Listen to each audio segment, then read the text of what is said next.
제가 강의하는 과목은 부동산학 개론, 과목 이름이 부동산학 개론이고, 이걸 줄여서 학개론이라고도 하고, 또 어떤 사람은 그냥 개론 이렇게 표현합니다. 그러니까 이제 부동산에 관한 학문을 다루는 과목이죠. 부동산에 관한 학문이고, 개론이라는 말은 개괄적 이론이라는 뜻이에요. 그러니까 개괄적 이론이니까 개괄적이다, 아주 여러 가지 영역이 수록되어 있다, 이런 의미죠. 포괄적으로 정말 여러 가지 영역을 담고 있는 그런 학문이 바로 이 부동산학 개론인데요. 너무 영역이 방대하다 보니까 좀 난해하고 여러 가지를 습득하지 않으면 점수를 딸 수 없는 그런, 좀 1차 과목은 뭐 민법도 힘들고 개론도 힘들지만 그죠? 이것도 역시 어려운 과목입니다. 다만 제가 쉽게 접목을 해가지고 점수로 연결되는 그런 수업을 해드릴 테니까 염려는 하실 필요는 없고, 아무리 영역이 방대해도 시험에 나오는 포인트는 어느 정도 정해져 있는 거거든요. 그 정해진 내용만 습득하면 70점에서 80점은 누구나 획득할 수 있습니다. 물론 100점을 받으면 더 좋지만 100점을 받을 필요 자체가 없는 거죠, 그죠? 우리 시험이 60점 합격이니까. 근데 60점은 좀 불안하죠. 왜냐? 민법에서 60점을 못 받을 수가 있으니까. 그래서 이 과목에서 이제 70점 이상만 획득하면 민법에서 조금 점수를 못 받아도 평균 지점은 합격할 수 있으니까, 전략적으로 앞으로 공부를 하실 때 이 개론이라는 과목에서 점수를 좀 더 받겠다. 그래서 1차 과목은 두 과목 중에 제 과목의 그 전략 과목을 이 과목으로 목표를 지어가지고요, 여기서 70점 이상을 받겠다, 이런 생각으로 공부를 하셔야 돼요. 다만 이제 이 개론이라는 과목만 계산 문제가 10문제 정도 출제되거든요. 근데 대부분 이제 그 연세 드신 분들이 계산에 대한 두려움을 갖고 있어, 숫자에 대한 두려움을. 근데 우리 개론에서 나오는 계산 문제는 수학이 아니에요. 우리가 학창시절에 배웠던 수학이나 뭐 이런 게 아니고 그냥 산수입니다. 더하기, 빼기, 곱하기, 나누기밖에 없어요. 그러니까 해결할 수 없는 문제가 없다, 이 말입니다. 다만 쉽게 해결할 수 있도록 만들 테니까 일단 숫자에 대한 두려움을 일단 버리셔야 됩니다. 그리고 계산 문제도 내가 풀겠다, 이렇게 접근을 해야지. 40문제 중에 10문제인데 25점이 계산 문제인데 그걸 포기하고 60점을 받는 것은 힘들겠죠. 그러니까 일단 숫자에 대한 두려움을 일단 버리시고 접근을 하셔야 되고, 1월부터 해서 순차적으로 계산 문제는 접목을 시켜 드릴 거예요. 그래서 제대로 수업만 이렇게 들으면 10문제 중에서 8문제는 다 풀 수 있는 문제들입니다. 걱정 안 하셔도 되고요. 자, 이 과목은 이제 우리 지금 여러분이 가지고 계신 입문서를 보면 3개 편으로 편제가 되어 있어요. 1편, 2편, 3편. 이렇게 크게는 3개 편으로 편제가 되어 있고, 1편이 부동산학 총론이에요. 그리고 2편이 강론, 그리고 3편이 감정평가론, 이렇게 이제 구성이 되어 있거든요. 근데 우리 부동산학 개론에서 대부분의 영역은 요 강론에 수록이 되어 있습니다. 자, 이 총론 부분은 통상적으로 세문항 정도가 출제가 됩니다. 그리고 강론이 여러 가지 영역이 수록되어 있어요. 강론의 1장이 경제론, 그 다음에 2장이 시장론, 3장이 정책론, 그리고 4장이 투자론, 5장이 금융론, 6장이 개발, 관리, 마케팅 이론, 아주 여러 가지 영역이 수록되어 있죠. 이 강론에 이제 모든 영역이 다 포함되어 있다고 보시면 되고, 이 강론에서 31문항이 출제가 됩니다. 그리고 감정평가론에서 6문항이 출제가 돼서 40문제가 구성이 되는데, 이제 이번 시험에 32회 시험에 어떻게 출제가 됐는가를 보시면 내년도에 대한 대비책이 어느 정도 쓸 수가 있습니다. 이 총론 부분은 거의 해마다 3문항 정도가 출제되고, 올해도 역시 3문항이 나왔습니다.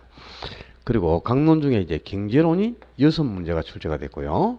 시장론이 5문항, 정책론이 4문항, 그리고 투자론이 7문항이 출제가 됐고, 금융론이 5문항, 개발, 관리, 마케팅 이론이 4문항, 그리고 감정평가론이 6문항, 이렇게 해서 40문제가 구성이 됐고요. 이 40문제 중에서 이제 계산 문제가 10문제가 출제가 됐어요. 거의 계산 문제는 8개에서 11개 정도, 이 정도 이제 정해져 있습니다. 시험의 유형이. 그럼 문항수가 대부분 다 영역별로 비슷비슷하게 출제되는 걸 알겠죠. 그런데 이 중에서도 이제 좀 어려운 영역들이 있고, 수업 외적으로 공부를 하지 않으면 점수를 딸 수 없는 영역이 있거든요. 그 부분들은 치중해서 공부를 좀 하셔야 되겠죠. 대부분의 영역들은 수업 중에 듣는 것만으로 어느 정도 해결이 가능해요.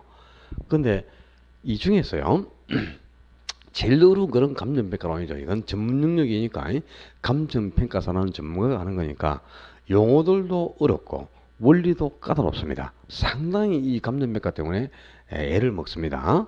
근데 문항수가 이거보다 더 많이 출제되는 영역이 투자론이죠. 그러니까 이건 올해 7문제가 나왔지만요. 보통 뭐 8개가 나올 때도 있고 11문제까지 나올 때도 있어요. 그래서 투자론도 상당히 어렵습니다. 실제로는 이제 감정평가론이나 투자론은 비슷한 수준이라고 보시면 되는데 출제 문항이 투자론이 좀 더 많습니다. 그래서 1년간 공부를 하실 때 이 투자론에 1순위를 두고 공부를 하셔야 돼요. 투자론에. 그리고 그 다음으로 이제 2순위로 요 감정평가론에 2순위를 두면 됩니다. 그리고 3순위가 이제 경제론이에요. 이 경제론도 상당히 까다로워요. 그래서 우리 개론이라는 과목은 이 전체 영역에서 경제론, 투자론, 감정평가론 요 세 개를 해결하면 이 세 개가 50%를 차지합니다. 절반을. 어떤 때는 50% 더 출제됩니다. 시험이 조금 어렵게 나올 때는요. 감정평가론에서 7문제 나오고 투자론에서 9개 나와요. 그리고 경제론에서 7개 뭐 이렇게 해서 한 22문항 정도가 출제되니까 50%에서 55%를 차지하고 있습니다. 이 세 개 영역이. 그래서 이 개론이라는 과목은 요 세 가지 영역에 주안점을 두고 공부를 하신다. 이렇게 보시면 돼요. 그리고 나머지는 그냥 정규 수업 시간에 수업 듣는 것으로 대부분 득점할 수 있다. 이렇게 보시고요. 초점을 요 세 개 파트에 1년간 내가 시간을 좀 할애해서 공부를 할 것이다. 수업 외적으로 공부를 하실 때 요 세 개 영역에 초점을 두자. 이렇게 마음을 먹고 접근을 하셔야 되겠습니다. 자, 오늘은 요 총론 부분에 3분의 2 정도를 다루는데요. 1편 총론 부분은 크게는 이제 4개 영역으로 구성이 되어 있어요. 총론은 1장이 부동산의 개념입니다. 그리고 2장이 부동산의 분류예요. 이 부동산의 분류는 토지의 분류도 있고 주택의 분류도 있습니다. 그리고 세 번째가 부동산의 특성입니다. 특성. 그리고 네 번째가 부동산의 속성인데요. 요 1편에서는 부동산의 속성은 4년이나 5년에 한 번 정도 출제가 되니까 크게 출제 빈도가 없어요. 그래서 나중에 이제 시험에 임박해 가지고 이 부분은 시험 포인트만 몇 가지를 점검하면 전부 점수로 연결될 수 있습니다. 그래서 이건 크게 비중이 없고요. 1, 2, 3장에 초점을 두는데 각 장에서 한 개씩 출제가 된다 보시면 돼. 부동산의 개념에서 한 문제, 그리고 부동산의 분류에서도 한 문제, 그리고 이제 부동산의 특성에서도 한 개, 이렇게 이제 보시면 되는데 이 중에서 제일 중요한 것은 부동산의 특성입니다. 이 부동산의 특성이 왜 중요할 수밖에 없느냐면 실제는 시험 문제는 한 문제밖에 출제가 안 되는데 이 부동산의 특성은 모든 영역에 다 영향을 미칩니다. 그러니까 이 부동산의 특성을 모르면 시장론도 어렵고 정책론도 어려워요. 금융론도 부동산의 특성하고 관계가 있고 감정평가론도 밀접하게 부동산의 특성하고는 연관성을 갖고 있습니다. 그래서 실제는 이건 시험 문제는 한 문제지만 5문제 이상의 가치를 갖고 있어요. 그래서 1편에서는 요 부동산의 특성을 해결하는 게 초점이다 이렇게 보시면 됩니다. 그 다음에 개념에서도 한 문제가 나오고 분류에서도 한 개가 나오는데 올해 시험에서는 개념에서 나오지 않았어요. 내년에는 당연히 나옵니다. 올해 시험에서는 토지의 용어에서 한 문제가 나오고 주택의 용어에서 한 개가 나왔는데 이 주택의 용어는 통상적으로 3년에 한 번 정도 출제가 돼요. 근데 올해 시험에서 나왔기 때문에 내년에는 나올 확률이 떨어지죠. 그래서 1편은 부동산의 개념에서 한 개 정도, 또 부동산의 분류 중 토지의 용어에서 한 문제, 부동산의 특성에서 한 개, 이렇게 해서 세 문항을 예상하시면 됩니다. 그리고 만약에 한 개가 더 나오면 속성에서 간혹 가다가 등장하는 문제가 있거든요. 그렇게 해서 3개 아니면 4개 정도가 출제된다. 이렇게 보시고 접근하시면 돼요. 그리고 아주 쉬워요. 1편은 뭐 한 3, 4월 정도 되면 전부 다 시험 포인트를 다 점검하고 점수로 다 연결을 시킵니다. 그 정도로 아주 쉽게 접근할 수 있는 영역이니까 걱정하실 필요는 없어요. 자, 교재는 21페이지 펴시면 됩니다. 21페이지. 자, 21페이지부터 1편 부동산학 총론이 수록이 되어 있죠. 21쪽에 제일 먼저 1장 1장이 부동산의 개념과 분류 아닙니까? 죠? 1장이. 거기서 먼저 우리가 부동산의 개념을 정리합니다. 자, 부동산의 개념을 정리하는데 우리가 부동산은 용어를 많이 씁니다. 그죠? 사회에서 부동산 용어를 많이 쓰는데 부동산이 무엇이냐 하고 물으면 뭐라고 답을 해요? 자, 제가 선생님한테 부동산이 뭡니까? 이렇게 묻는다. 그럼 사장님은 부동산이 뭐라고 답을 하실 겁니까? 부동산이란 무엇인가 물으면 책 보실 필요 없어요. 책을 보고 답을 하실 수가 없습니다. 지금 책 안 봐도 됩니다. 책 안 봐도 되고요. 지금 가지고 계신 교재는 11, 12월에 우리가 임시로 쓰고 12월 말 되면 버릴 겁니다. 소중히 다룰 필요가 없어요. 그러니까 막 낙서장처럼 쓰고 마음대로 거기에 메모하시고 필기하시면 됩니다. 책에. 연습장처럼 사용을 하셔야 돼요. 책을. 그렇게 하시고 1월에 이제 우리가 새로 수업할 교재가 나오면 1월 첫 수업 때 그 책을 놓고요. 이 책에 필기하는 요령, 책을 읽는 방법 상세하게 설명을 드립니다. 그리고 또 수업할 때 몇 페이지 몇째 줄에 어디에 줄을 쳐라 이 얘기까지 해요. 제가 그대로 따라 하시면 돼요. 근데 이제 그 첫 진도가 나갈 때는 칠판에 판사하는 내용은 다 중요한 줄 알고 메모를 하거든요. 근데 두 번째는 실제 메모를 안 해야 될 게 많아요. 책에 있는 거는 받아 적을 필요가 없겠죠. 줄을 치시면 되거든요. 줄을 치시면. 근데 모르니까 일단 필기를 하고 봐요. 근데 필기를 하는 거는 좋아요. 왜? 한번 적을 때 기억이 그만큼 연장이 되기 때문에 좋은데 지금 가지고 계신 책을 가지고 연습장처럼 활용을 하셔야 돼요. 필기도 하실 때 해당 페이지에 직접 필기를 하시는 겁니다. 지금 21페이지를 하고 있다. 21페이지에다 바로 필기를 하셔야 돼요. 30페이지 할 때는 30페이지에 필기를 하시고 그리고 이제 여백이 없잖아요. 여백이 부족하면 문방구에 가면은 메모지가 있어요. 포스트잇이라는 메모지가 있습니다. 요만하게 생긴 메모지가 있거든요. 여기에 줄 쳐진 거 말고 무지로 된 메모지를 하나 사셔가지고 들고 다니는 게 좋습니다. 그래서 여백이 없으면 이 메모지에 필기를 해서 해당 페이지에 갖다 붙이셔야 돼요. 그 연습을 11, 12월에 좀 하십시오. 그래야 1월부터 올바로 필기를 하실 수가 있어요. 지금은 책 보실 필요는 없고요. 부동산의 개념을 정리하는 중인데 우리가 부동산 용어를 많이 쓰거든요. 근데 이 부동산이라는 용어를 한자로 표기를 하면은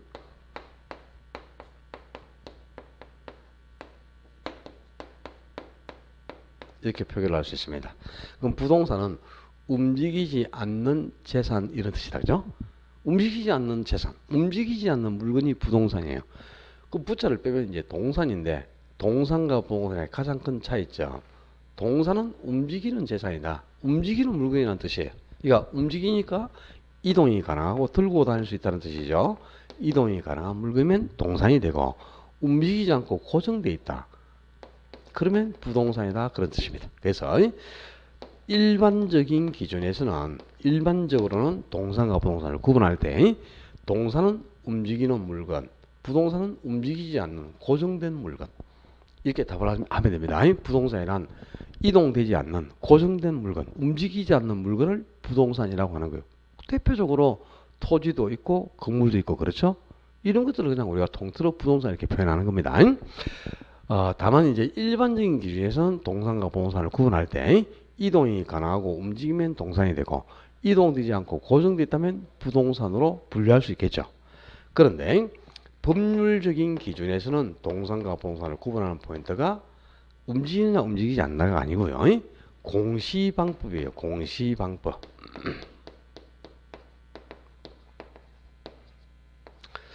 자, 이 용어가 이제 공시라는 용어가 나오는데 우리 시험 과목 중에 2차 과목에 공시법이라는 법이 있습니다. 공시법이라는 법이 있는데요. 이 공시라는 말은 공공연하게 널리 알린다 이런 뜻이죠. 자, 어떤 물건이 있어요. 어떤 물건이 있으면 이 물건이 내 것이다 하고 표시하는 게 공시입니다. 자, 제가 지금 넥타이도 메고 있고요. 또 벨트도 있고 뭐 조끼도 입고 있고 여러 가지 또 주머니에도 동전도 있고 뭐 그렇죠. 이 다 이동이 가능하고 들고 다닐 수 있는 물건이니까 동산이죠. 근데 이 동산은 제가 지금 찾아오고 있으니까 저 물건은 저 사람 것이라고 인정을 해버리죠. 지금 또 사장님 앞에 안경도 있고 볼펜도 있고 책도 있고 가방도 있고 휴대폰도 있고 여러 가지 물건이 있습니다. 저 물건은 다 이동이 가능하고 들고 다닐 수 있으니까 동산이죠. 부동산이 아니라. 근데 동산은 지금 사장님이 찾아오고 계시니까 저건 사장님 것이라고 누구나 인정을 해줘요. 그죠? 그러니까 이동이 가능한 동사는 내가 차지만 하고 있다. 그러면 이게 내 것이다 하고 남에게 널리 표시를 하게 되는 거야. 내가 차지하고 있는 것. 이걸 이제 법률적인 용어로 점유라고 합니다. 민법에서 배우실 거예요, 나중에. 그래서 동사는 점유로 공시가 가능해요. 점유만으로 이게 내 것이다 하고 표시를 하는 거예요. 지금 이 마이크라든가 칠판이라든가 뭐 이 앰프라든가 또 냉난방기라든가 시계라든가 여러 가지 물건이 있죠. 다 이동이 가능한 동산입니다. 동산이니까 이건 이 위치에 있고 우리 학원 원장님이 점유를 하고 있잖아요. 그러니까 이 물건은 전부 이 학원 것이라고 인정을 해주죠. 그러니까 동사는 내가 차지만 하고 있고 내가 점유하고 있다면 이게 내 것이라고 남에게 표시를 하게 되는 거예요. 그래서 동산의 공시 방법은 점유가 됩니다. 그런데 토지나 건물 같은 부동산은 고정돼 있고 들고 다닐 수가 없지 않습니까? 그지? 그래서 늘 내가 차지하면서 이게 내 것이다 표시를 할 수가 없어요. 그렇죠? 그래서 우리가 부동산을 구매하면은 등기를 하거나 등록을 하게 됩니다. 그래서 동사는 점유로 공시를 하지만 부동산은 등기나 등록으로 공시를 하게 되죠. 그럼 자, 우리가 부동산이 무엇이냐 이렇게 묻는다. 부동산이 무엇이냐고 물으면요. 움직이지 않는 물건, 이동되지 않게 고정된 물건이다 그래도 되고, 또는 등기, 등록으로 공시되는 물건이다 그래도 맞습니다. 응? 등기나 등록으로 공시되는 물건 또는 이동되지 않는 고정된 물건, 움직이지 않는 물건, 여러 가지로 답을 하실 수 있는 겁니다. 자, 부동산을 한자로 표기할 때는 이렇게 표기를 했죠. 근데 영문으로 부동산을 표기해 보면요, 자, 이런 거는 뭐 적으실 필요도 없고 그냥 들으시면 되는 거예요. 듣고 흘리시면 됩니다. 영문으로 우리가 표기를 할 때는 여러 가지 용어를 써요. 리얼티라는 용어도 쓰고요.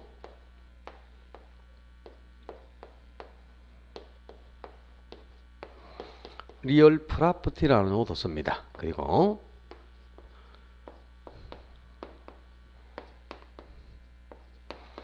리얼 에스테이트라는 용어도 써요. 이 전부 부동산을 표현하는 용어거든요. 근데 일반적으로 가장 많이 통용하고 있는 용어는 리얼 에스테이트입니다. 이 용어가 이제 부동산이라는 뜻이거든요. 실제 이제 리얼 에스테이트는 영어하고 스페인어의 합성어거든요. 근데 영문으로 표현할 때는 이 리얼 에스테이트라는 표현을 가장 많이 써요. 이게 이제 부동산의 의미인데, 자, 리얼 에스테이트의 머리끝을 땄어요. 대문자로 리얼 에스테이트 이렇게 표기를 해요. 대문자로.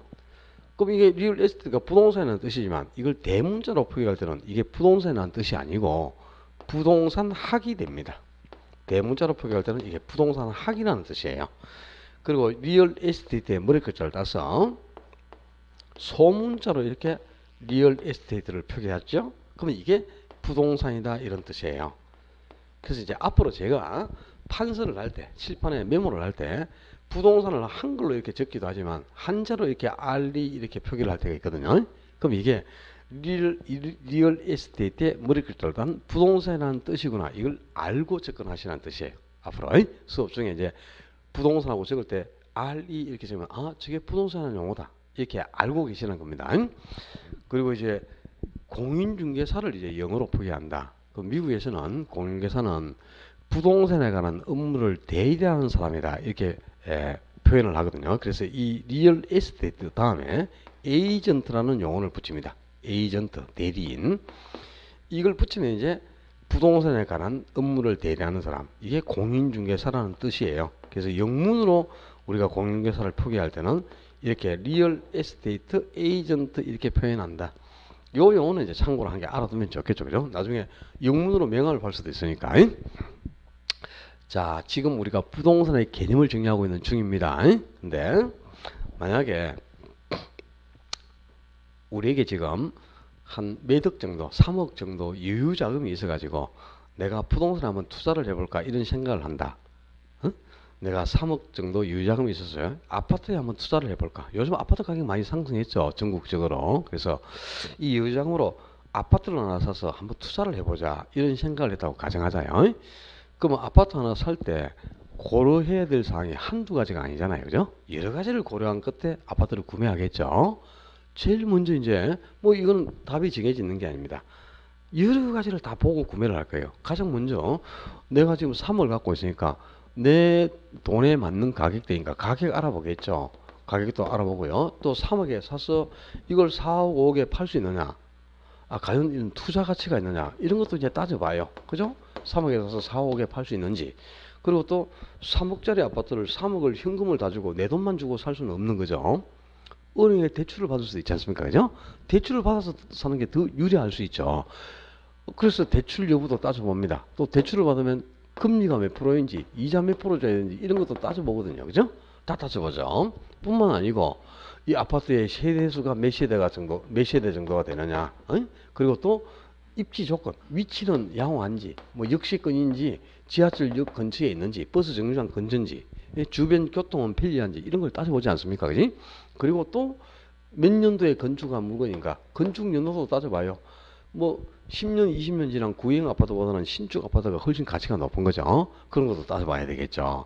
그리고 또 청수도 따지고요. 면적도 따져봅니다. 몇 평 정도가 되는지.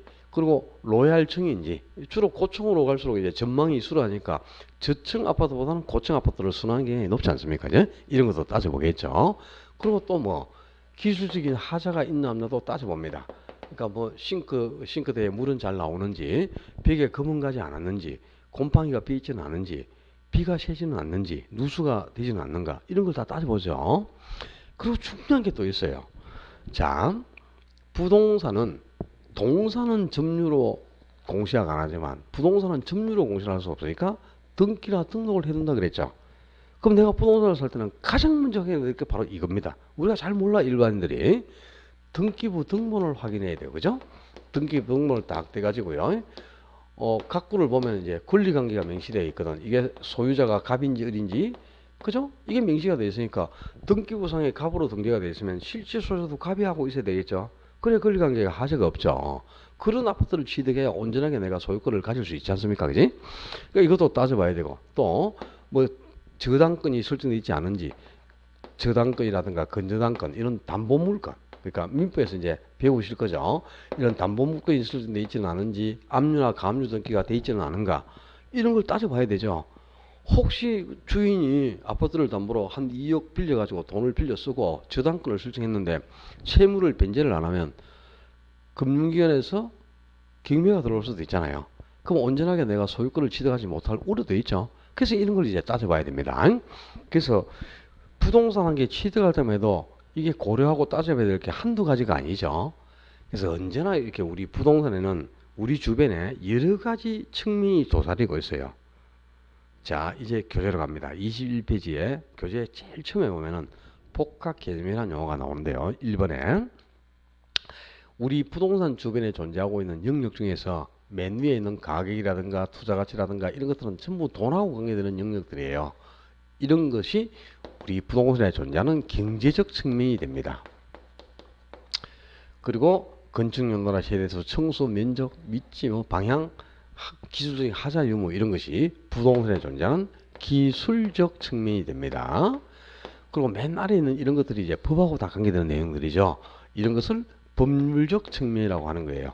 그래서 항상 우리 부동산에는 기술적, 경제적, 법률이라는 3대 측면이 존재합니다.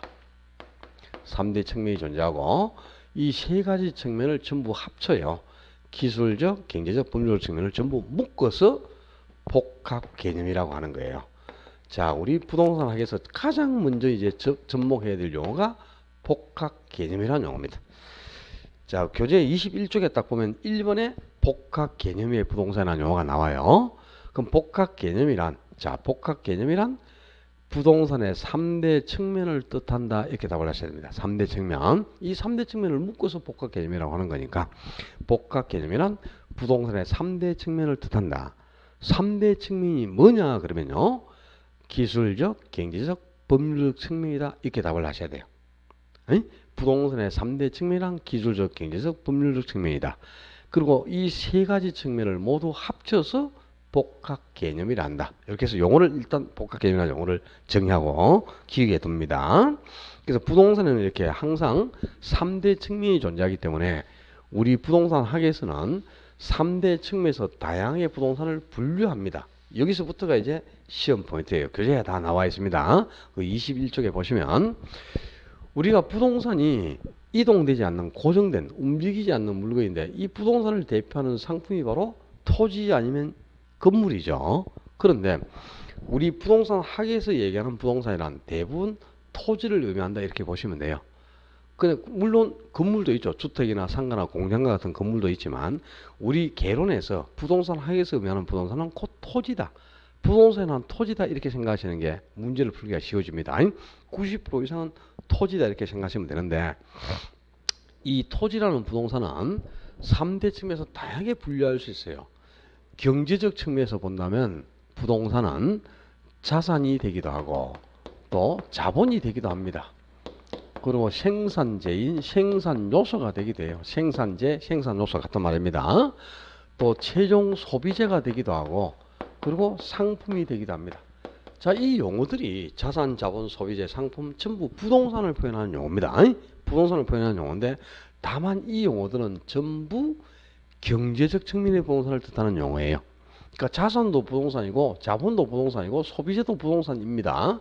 다만 이 용어들은 전부 돈 냄새가 풀풀 나고 있어요. 이 경제라는 게 돈이야, 돈. 이 돈하고 연관되는 이런 용어들이 경제적 측면의 부동산을 뜻하는 용어입니다. 그리고 기술적 측면에서 본다면 기술적 측면 또는 뭐 물리적이라는 용어도 씁니다. 기술적이나 물리적 같은 표현인데요. 기술적 측면에서 본다면 이 토지라는 부동산은 자연이 되기도 하고 또 위치가 되기도 하고 공간이 되기도 하고 환경이 되기도 합니다. 그러니까 자연이나 위치, 공간, 환경은 전부 부동산을 표현하는 용어입니다. 부동산을 표현하는 용어인데요. 이 자연, 위치, 공간, 환경은 기술적 측면의 부동산을 자산, 자본, 소비재, 생산 요소, 상품 이런 용어는 경제적 측면의 부동산을 뜻하는 용어예요. 자, 이게 바뀌면 안 돼요. 분류의 기준이. 그리고 법률적 측면에서는 부동산을 우리 부동산에서 부동산을 어떻게 분류하느냐? 협의의 부동산과 광의의 부동산으로 나누어요. 그러니까 협의의 부동산, 협의가 좁은 의미의 부동산 이런 뜻이죠. 그리고 광의는 넓은 의미의 부동산 이런 의미입니다.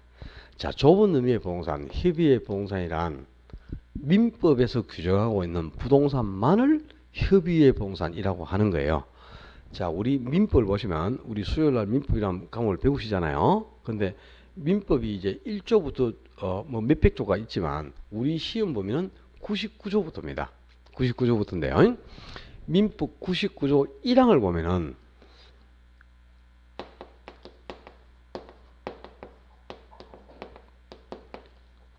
부동산은 토지 및 그 정착물이다 이렇게 딱 규정되어 있어요. 그러니까 민법 99조 1항에서는 토지 및 그 정착물은 부동산이다. 그리고 99조 2항을 보면은 그 외의 물건은 동산이다 이렇게 되어 있습니다. 그러니까 민법이라는 법에서 이 민법에서 부동산으로 규정하고 있는 물건은 토지와 정착물 딱 두 가지밖에 없어요. 민법에서 규정하고 있는 이 토지와 정착물만 우리 부동산에서는 협의의 부동산, 좁은 의미의 부동산이라고 한다 그 말입니다. 그럼 이제 광의의 부동산은 좁은 의미의 뭔가가 합쳐졌겠죠. 좁은 의미의 뭔가를 합쳐야 이제 광의가 되는 거죠. 그러니까 좁은 의미의 부동산이 협의의 부동산이고 그게 바로 민법에서 정의한 민법상의 부동산, 바로 토지와 정착물을 뜻하죠. 이 협의의 부동산과 여기에 준부동산이라는 게 있어요. 준부동산 또는 의제 부동산이라고도 합니다. 이 민법상의 부동산인 협의 부동산에 준부동산까지를 포함해서 넓은 의미, 광의의 부동산이라고 한다 그 말입니다. 자, 나중에 이제 기본서를 받으면요. 기본서에는 법률적 측면에서 협의와 광의의 부동산이 어떻게 다른가? 또 기술적 측면에서는 자연도 부동산, 공간도 부동산이라고 하는데 자연으로의 부동산이 뭘 의미하고 위치로의 부동산이 뭘 뜻하는가? 또 부동산이 자산이라고 하는데 자산으로의 부동산이 뭘 의미하는가? 이렇게 상세히 기술되어 있습니다. 기본서에는. 근데 지금은 이제 입문서를 가지고 공부를 하는 건데 우리 기본서가 600페이지 정도 되거든요. 근데 지금 가지고 계신 교재는 이 600페이지의 내용을 80페이지로 압축을 해놨어요. 상당히 어려운 책입니다. 그 책이. 그러니까 한 5, 6월 정도에 봐야 소화가 될 수 있는 그런 교재지만 임시로 쓰는 책이다 보니까요. 좀 어려운 책을 가지고 수업을 하고 있는데 제가 풀어서 쉽게 해결해 드릴 테니까 염려는 하실 필요는 없습니다. 자, 오늘은 이 법률 측면에서 부동산을 협의의 부동산과 광의의 부동산으로 나눈다 그랬는데 이 협의의 부동산은 바로 민법에서 규정하고 있는 부동산만을 의미하는 거예요. 우리나라 민법에서 부동산이란 토지 및 그 정착물이다 이렇게 규정해 놓고 있고, 그 이외의 물건은 모두 동산이다 이렇게 돼 있어요. 그러니까 민법에서 부동산으로 규정하고 있는 물건은 토지와 정착물 두 가지밖에 없습니다. 이 토지와 정착물만을 협의의 부동산이라고 하는데요. 토지가 부동산이라는 것은 누구나 알고 있어요. 그죠? 왜 토지가 부동산이냐? 이동되지 않게 고정되어 있으니까. 그래서 부동산이죠. 그래서 토지는 부동산인 걸 다 압니다. 이 부동산이죠. 움직이지 않으니까. 그지? 근데 토지뿐만 아니고 정착물로 부동산이다 이렇게 규정을 했잖아요. 그러니까 이제 정착물의 개념이 중요할 수밖에 없겠죠. 자, 21쪽에 밑에서 5째 줄을 봐요. 밑에서 5째 줄. 토지 정착물 해서 개념이 정의되어 있습니다. 토지 정착물. 토지에 설치한 물건인데 이동되지 않게, 이동이 용이롭지 않게 설치된 물건. 토지에 우리가 설치를 했는데 이동이 안 되게 고정돼 버렸다는 뜻이죠. 그러니까 토지에 설치한 물건으로서 움직이지 않게 고정되어 있는 물건들을 통틀어 정착물이라고 하는 거예요. 그게 어떤 게 있느냐면, 자, 이런 거 있습니다. 주택이 있어요. 주택. 그리고 또 이런 게 있어요. 상가라든가 공장이 있습니다. 이 주택이나 상가, 공장 이런 것들을 통틀어 건물이라고 하는 거예요. 건물. 그죠? 이동되지 않게 딱 고정됐죠. 대표적인 정착물입니다. 건물이. 정착물 중에 가장 대표적인 게 건물이에요. 이거 외에도요. 또 있습니다.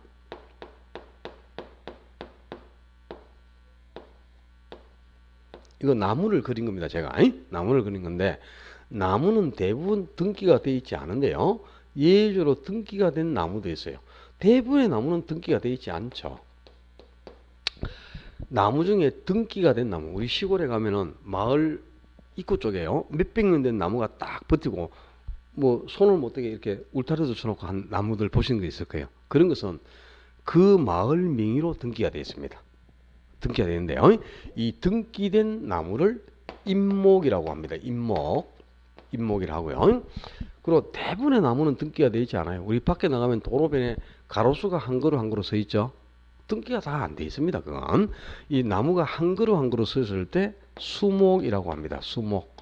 그리고 나무가 이제 산에 가면 집단적으로 서식을 하고 있죠. 그러면 수목 집단이라고 합니다. 근데 등기된 임목이든 등기가 되지 않은 수목이든 수목 집단이든 전부 뿌리를 내리고 이동되지 않게 딱 고정되어 있어요. 움직이지 않죠. 대표적으로 이것들도 정착물입니다. 또 정착물에는 또 많이 있어요. 뭐 농작물 중에 밤나무, 감나무, 대나무, 대추나무, 포도나무, 사과나무 이런 거 전부 우리가 나무는 벌목하는 게 아니니까 열매만 따먹잖아요. 그죠? 몇십 년 동안 한 곳에서 계속 자라죠. 고정되어 있는 겁니다. 이런 것도 정착물이고, 도로도 있죠. 육교도 있습니다. 터널도 있습니다. 담장도 있습니다. 울타리도 있고요. 우물도 있고 아스팔트도 있고, 또 구거라는 것도 있어. 구거. 구거가 뭐냐? 물이 흘러가는 도랑을 구거라고 하는 거예요. 응? 이것들 한번 봐봐요. 전부 이동되지 않게 고정돼 버렸죠. 자, 이런 것을 통틀어 정착물이라고 하고요. 우리 민법에서는 부동산이란 움직이지 않는 물건이 부동산인데, 그걸 대표하는 게 바로 뭡니까? 토지. 그리고 토지 위에 설치한 물건 중 이동되지 않게 고정돼 버린 움직이지 않는 건물이나 임목, 수목 집단, 담장, 울타리, 우물, 아스팔트, 도로, 육조, 터널 이런 걸 통틀어 정착물로 규정하고, 여기까지를 부동산으로 규정했다 이 말입니다. 민법에서 이제 부동산으로 규정한 물건은 바로 토지와 정착물 이 두 종류밖에 없어요. 이것만을 우리 부동산에서는 협의의 부동산이라고 하는 겁니다. 그럼 이제 광의의 부동산, 자, 넓은 의미 광의의 부동산은 바로 이 협의, 좁은 의미인 협의의 준부동산을 합친 개념인데요. 준부동산은 부동산에 준하여 취급하겠다, 부동산으로 의지해 주겠다 그런 뜻이에요. 부동산으로 봐준다는 뜻입니다. 자, 교재에 보시면 21쪽에 딱 한가운데 중간에 보면 박스 속에 조그마한 박스에 준부동산이 정의가 되어 있어요. 준부동산. 부동산과 똑같은 등기나 등록이라는 공시수단을 갖춤으로써 부동산에 준하여 취급하는 객체 이렇게 정의를 내놨죠. 그러니까 부동산하고 똑같은 등기나 등록을 하고 있으니까 부동산에 준하여 취급한다. 그러니까 부동산에 준하여 취급하니까 부동산으로 인정해 준다는 뜻이죠. 그래서 의제 부동산이라고도 하고 부동산으로 의제해 주겠다. 또 부동산으로 간주해 주겠다. 그래서 간주 부동산이라고도 합니다. 여러 가지가 있어요. 선박, 자동차, 항공기, 건설기계, 기계장비라든가 임목이라든가 공장재단이라든가 또 광업재단이라든가 뭐 여러 가지 있습니다. 광업재단도 있고요. 어건, 강업건 뭐 여러 가지 물건이 있어요. 준부동산에. 근데 이 준부동산이라는 사례는 외우시는 필요는 없습니다. 외우시는 필요는 없고 나중에 이제 2차 과목까지 다 공부를 하시다 보면 모든 과목에 준부동산이 다 나와요. 이게 저절로 습득하게 됩니다. 준부동산에 어떤 게 있는가 하는 건 다 알게 되는데 자 한번 보세요. 선박 20톤 이상 되는 큰 배를 선박이라 하거든요. 이동이 가능하고 움직이죠. 그죠? 그 다음에 자동차 움직이고 항공기도 이동이 가능하고 기계도 들고 다녀요. 다 이동이 가능한 물건이라. 그럼 이동이 가능하면 동산이죠. 동산. 움직이는 물건이면 동산인데 동산은 점유로 공시를 한다 그랬거든요. 근데 자 우리 자동차 다 가지고 계시죠? 자동차 샀다. 뭐 하느냐? 등록을 합니다. 내 이름으로 등록을 해서 등록원부가 나와야 내 물건이 되는 거죠. 그 다음에 선박 샀다. 등록해야 돼요. 그리고 임목, 등기된 나무를 임목을 했으니까 등기가 돼 있죠. 그리고 공장재단, 광업재단 전부 등기가 돼 있어요. 어업권이나 강화권도 등록을 하고 있어요. 그러니까 얘들은 원래 이동이 가능한 물건이니까 동산의 성격이 강하지만 부동산과 똑같은 등기나 등록이라는 공시방법을 갖추고 있는 겁니다. 그러니까 부동산과 똑같은 공시방법을 갖추고 있으니까 부동산에 준하여 취급하겠다. 부동산으로 간주해야겠다는 뜻이죠. 그래서 준부동산, 의제부동산 또는 간주부동산 이렇게 표현합니다. 그럼 이것들도 부동산이죠. 당연히 부동산 용어가 붙었으니까 부동산인데 다만 민법상의 부동산은 아니다 이 말입니다. 우리 민법에서 부동산이란 토지와 정착물밖에 없다 그랬죠. 이 토지와 정착물만 민법에서 규정한 부동산이고요. 준부동산은 민법에서 규정한 부동산이 아니고 개별법이 다 있어요. 선박법, 그리고 자동차법, 항공법, 임모에 관한 법률, 공장재단법, 광업재단법, 수산업법 이런 개별법이 다 있습니다. 그 법에서 부동산으로 간주해주는 물건들을 준부동산이라고 하는 거예요. 그러면 자, 우리 부동산은 그지? 부동산은 민법에서 규정한 부동산도 있고 민법이 아닌 다른 법률에서 규정한 부동산도 있죠. 그죠? 있는데 이 민법에서 규정한 부동산만을 뭐 협의의 부동산 그리고 여기다가 다른 법률에서 규정한 부동산까지를 합쳐서 뭐 광의의 부동산이라고 한다 그 말입니다. 그죠? 바로 민법에서 부동산으로 규정한 토지와 정착물을 협의의 부동산 그리고 이 협의의 부동산에 준부동산까지를 합쳐가지고 이 다른 법률에서 부동산을 건져주는 준부동산까지를 포함해서 광의의 부동산이라고 한다 그 말입니다. 자 이번 시간에 우리가 부동산의 개념을 정리해 봤어요. 부동산은 쉽게 표현하면 부동산이란 움직이지 않는 물건이다. 이동되지 않는 고정된 물건이다. 이렇게 답을 하시면 돼요. 그리고 또 부동산은 등기나 등록으로 공시되는 물건이다. 그렇게 답을 하셔도 되죠. 그런데 그 부동산에 그죠? 움직이지 않는 물건을 대표하는 것들이 토지만 있는 게 아니고 건물도 있고요. 수목도 있고 수목 집단도 있고 공장 재단도 있고 임목도 있고 항공기도 있다 이 말입니다. 그러니까 우리 부동산에서는 선박도 부동산이고 자동차도 부동산, 기계도 부동산, 토지와 건물만 부동산이 아니고요. 수목도 부동산이에요. 도로도 부동산이고 아셨죠? 법률적인 측면에서는 이게 다 부동산인 겁니다. 준부동산에 포함이 되어 있으니까 그지? 자산도 부동산, 자연도 부동산, 위치도 부동산이에요. 아셨죠? 그래서 부동산 학에서는 이렇게 부동산을 다양하게 분류하는데 자, 좀 전에 우리 부동산은 언제나 기술적, 경제적, 법률적인 한 3대 측면이 존재하고 이 부동산에 존재하는 3대 측면을 합쳐서 복합 개념이라고 한다 그랬거든요. 그럼 이제 복합 개념이 이 세 가지 측면을 합친 개념이죠. 근데 여기에 용어를 한 개 더 붙이는 거예요. 복합 개념의 부동산. 이렇게 해서 복합 개념에 부동산 용어가 붙었습니다. 그럼 복합 개념이 3대 측면을 묶어서 복합 개념이라 한다 그랬으니까 복합 개념의 부동산은 바로 이 3대 측면의 부동산을 모두 합친 개념이에요. 그러니까 복합 개념의 부동산이란 3대 측면의 부동산이다 이 말입니다. 3대 측면이 뭐예요? 기술적, 경제적, 법률적 측면이죠. 그러니까 이 기술적, 경제적, 법률이라는 3대 측면의 부동산을 복합 개념의 부동산이라고 한다. 그러니까 복합 개념의 부동산은 세 가지 측면의 부동산을 모두 합친 개념입니다. 근데 이 용어하고 다른 게 있어요. 자, 21쪽 교재를 봐요. 21페이지 보면 1번이 복합 개념의 부동산이고 2번이 복합 부동산이라는 용어가 나왔죠. 용어가 비슷하지만 달라요. 그러니까 1번의 복합 개념의 부동산은 바로 뭐라 그랬어요? 3대 측면의 부동산, 이 경제적, 기술적, 법률적이라는 3대 측면의 부동산을 전부 합쳐서 복합 개념의 부동산이라고 하는 겁니다. 그럼 복합 부동산은 뭐냐? 복합 부동산은 두 개의 부동산이 결합된다는 뜻이야. 결합. 자,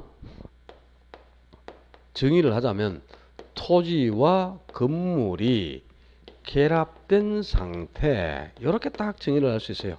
토지와 건물이 결합된 상태, 결합. 그러니까 우리나라는요, 나중에 이제 2차 과목에 공시법을 배우시면 알아요. 우리나라는 토지는 건물과 별도로 등기를 하고 건물도 토지는 별도로 등기를 합니다. 그러니까 등기가 건물 등기 따로, 토지 등기 따로 따로따로 되어 있어요. 그 얘기는 건물은 토지와 별개의 부동산이고 토지도 건물과는 별개, 각각 별개의 부동산이니까 두 개의 부동산인 겁니다. 그런데 이 건물 아래에 토지가 있죠. 이 건물 아래에 토지가 있는데 이 건물과 바로 아래에 있는 토지는 각각 별개의 따로따로 두 개의 부동산이지만 물리적인 측면에서 보면 딱 두 개가 결합이 돼가지고 마치 한 개의 물건처럼 일체를 이루고 있는 겁니다. 이렇게 두 개의 부동산이 결합된 상태로 일체를 이루고 있을 때 이때를 복합 부동산, 두 개의 부동산이 합쳐졌다 이런 뜻입니다. 그러니까 토지와 건물이라는 각각 별개의 부동산이 결합이 돼서 한 개의 물건처럼 일체를 이루고 있을 때를 복합 부동산이라고 하고요. 그리고 기술적, 경제적, 법률적이라는 이 3대 측면의 부동산을 모두 묶어서 복합 개념의 부동산이라고 합니다. 자, 이번 시간에 이제 부동산의 개념을 정리해 봤는데요. 올해는 부동산의 개념에서는 출제가 되지 않았는데요. 거의 매년 한 문제가 나와요. 내년에는 반드시 나옵니다. 부동산의 개념은 한 문제. 올해는 시험에 안 나왔지만 작년에 시험에 나온 포인트. 자, 이제 부동산 개념을 정리했으니까 작년 문제를 한번 풀어봐야죠. 작년 문제는 이렇게 나왔어요. 부동산 학은 부동산을 3대 층에서 다양하게 분류한다. 다음 중 그 분류 기준이 다른 하나는 이렇게 나왔어요. 분류의 기준이 다른 하나는 1. 자연, 2. 위치, 3. 공간, 4. 환경, 5. 공장재단 이렇게 나왔어요. 그럼 이 공장재단은 법률적 측면에서 협의 강의로 나올 때 이 강의에 있는 준부동산의 공장재단이 있죠. 그러니까 공장재단은 법률적 측면의 부동산입니다. 자연, 위치, 공간, 환경은 전부 기술적 측면의 부동산이니까 당연히 답이 공장재단이 될 수밖에 없겠죠. 그죠? 이게 이제 작년 시험 문제예요. 30회 재작년 시험 문제. 재작년 시험 문제는 다음 중 경제적 측면의 부동산과 기술적 측면의 부동산이 올바르게 배열된 것은 이렇게 해서 요 두 가지를 한 문제로 묶어서 냈습니다. 경제적 측면에서는 자산, 자본, 생산으로 세 가지 용어를 넣고요. 기술적 측면은 자연, 위치, 공간 세 개 용어를 넣었어요. 근데 이 세 가지는 돈 냄새가 나니까 이건 경제적 개념이고 이건 좀 딱딱하니까 기술적 개념이라는 걸 알 수 있죠. 근데 지금 이제 처음 듣고 문제를 풀려니까 좀 어려울 수도 있지만요. 이 정도 문제는 점수를 주는 문제죠. 두 번 정도 들으면 무조건 점수를 딸 수 있는 그런 포인트입니다. 오늘 3대 측면에서 어떻게 부동산을 분류하는가, 부동산의 개념을 정리했고요. 그 다음에 지문으로 자주 등장하는 것은 복합 개념의 부동산과 복합 부동산을 구분하는 겁니다. 용어 자체가 달라요.